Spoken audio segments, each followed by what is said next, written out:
Hey guys, welcome to my channel. If you enjoy watching and want more, go ahead and subscribe. I keep things simple, helpful, and easy to understand. Let's jump in. Sometimes your homemade curry ends up tasting way too sweet. This can happen if you use too many onions, carrots, or too much coconut milk. It can also happen if you add too much sugar or honey by mistake.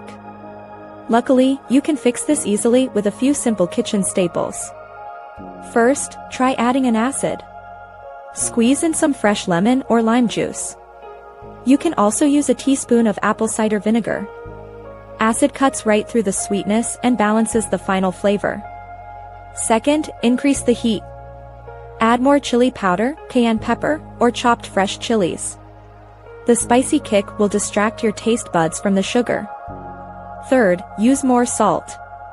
Salt naturally tones down sweet notes. Add a little bit at a time and taste as you go. Fourth, try adding some bitterness.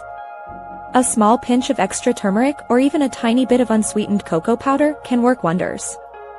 Fifth, you can dilute the sauce. Add more water, unsalted chicken broth, or vegetable stock. This spreads the sugar out over a larger volume. If the curry is still too sweet, add more savory ingredients like garlic or ginger. You can also mix in some plain Greek yogurt. The tanginess of the yogurt helps balance out the sugar. Finally, consider adding more protein or vegetables to the pot. Increasing the bulk of the dish reduces the total amount of sweetness in every bite. Follow these steps to save your meal and create a perfectly balanced curry that everyone will enjoy. These quick fixes are easy and effective for any home cook. Thanks so much for watching. If you liked the video, tap the thumbs up, hit subscribe, and ring the bell so you don't miss anything new. See you next time.